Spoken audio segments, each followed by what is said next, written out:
Tonight is a sponsored stream, sponsored by Ivy Studio. Tonight we are playing Fractured Sky Awakening. This is a new expansion for Fractured Sky, believe it or not. Okay, so these are payload tokens. This is one of the first expansions.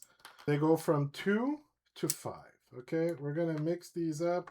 What's going to happen is just going to be flipped down. We're going to select some, and we're going to fill every spot with them. And then the next round, we're going to fill it up until there's none left. Instead of choosing a battle reward, so instead of choosing Starfall, which would not be wise, but let's say you're in second, and then you can either get both resources or you can pick a payload token. Okay, that's how you gain these. And what these do is they can go with your troop power. So it goes on top of your troop limit. So let's say I got this one. All right. And I have a 6. So I put my 6, and then I'll be like, okay, I'm dropping this. This is 9. The 3 does not count towards the 10 troop limit. And you can have multiple gray ones if you want on one ship, if you want to go big or go home kind of thing. Okay. All right, so that's what the payload tokens do. They give you that extra hidden kind of bidding stuff, right? And you're like, oh, you might save it for last. You know, people will know you have it, but they don't know when you're going to use it. That is the first expansion. So Sean, if you want to just put one in all the areas while I go to the next one. All right, so the next one is the flagship expansion. So these are the flagships, okay? Every round, starting in reverse turn order, we're going to pick a flagship. So usually you have 3 airships, so now you have 2 airships and 1 flagship. All right, what those do is they give you special abilities. I'm going to go through them here. So if any airship in the region is carrying a 10, it is considered a 7 on review. So if you have this and you see someone has the white and you think it's a 10, you might want to drop that there and make it a 7 instead of a 10.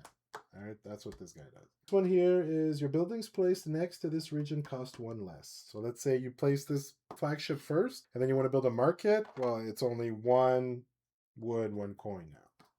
Or whatever else, right? 1 less resource. Skyborn here, your skimmers in the region receive +1 troop, so your skimmers become 2 in this region, wherever you put that one.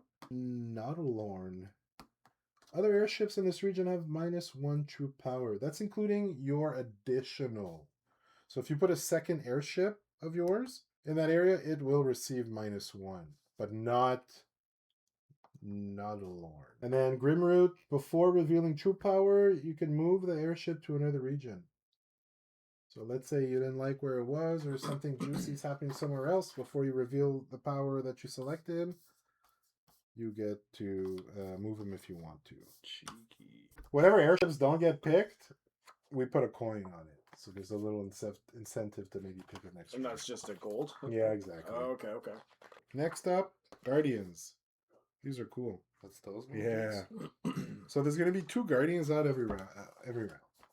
And then 1 will rotate. So like it starts with 2, one's going to get bumped out. Okay. And then there's going to be the same one plus a new one. And it's going to be like that all throughout the 5 rounds.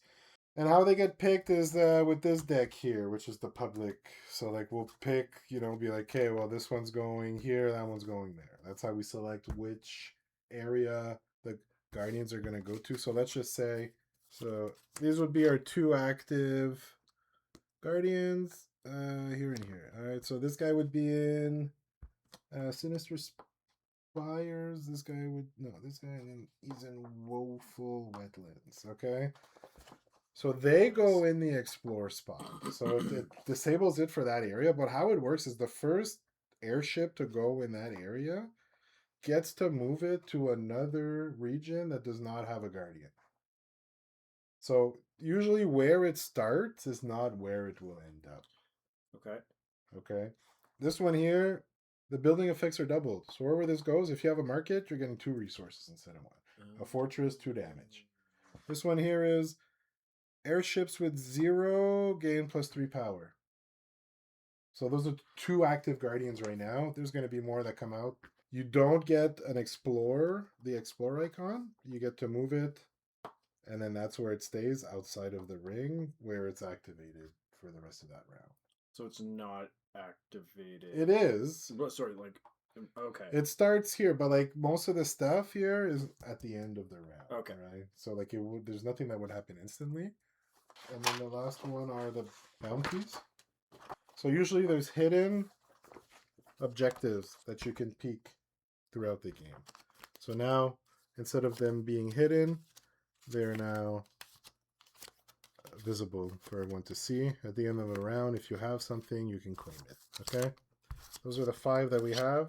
I will go through them. Have 7 plus buildings built. So if at the end of the round you have 7 buildings built, you can claim that objective for 1 starfall.